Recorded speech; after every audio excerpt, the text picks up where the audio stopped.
Hey guys, Sean here. As you can tell, we're having some pretty uncharacteristic weather on Vancouver Island.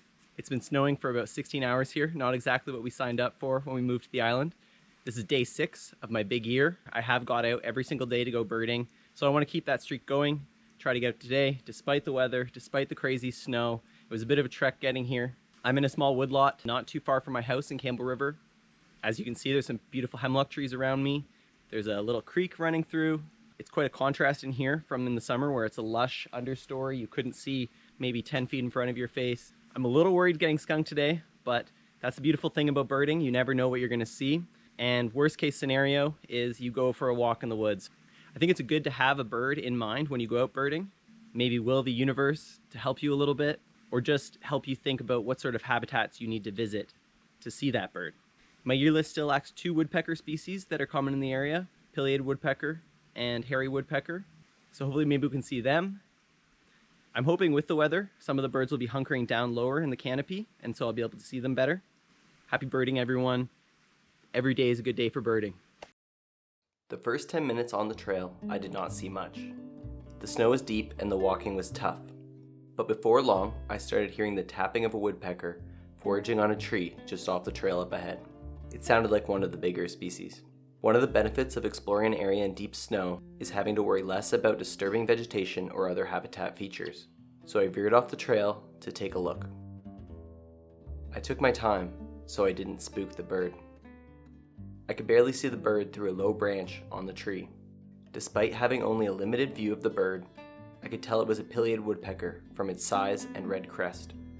It's an exhilarating moment when the species you set out to see is so close.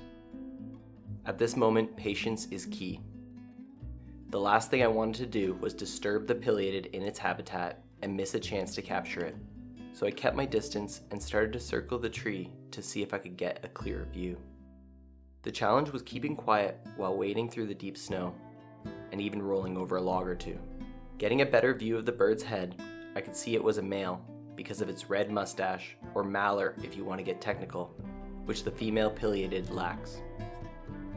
I found a good vantage of the tree with a comfy seat of snow.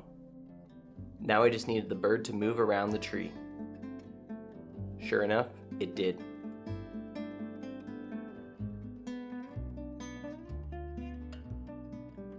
Using their massive bills, pileated forage for carpenter ants, their primary food source, as well as other insects in dead wood. Despite enjoying plenty of bug, pileated woodpeckers eat some plant matter too, including fruits and nuts. The pileated is the largest living woodpecker in North America.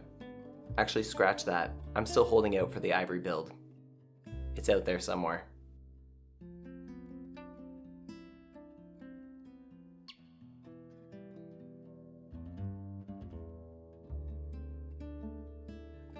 After foraging on the tree for a while, the pileated climbed higher out of my view. It then flew off into a neighboring stand. Before long, a northern flicker, another woodpecker species, came to inspect the pileated's handiwork. I think it might have been a "are you done eating that?" situation. Upon a quick Google search, it's a behavior that other birders have noticed. It could be an example of a commensal relationship, where one species, in this case the flicker, obtains a benefit from another, the pileated, without harming or benefiting it. There are 2 subspecies of flicker that differ in plumage, most notably the color of their underwing. These are referred to as red-shafted and yellow-shafted flickers. Can you tell which subspecies this bird looks to be?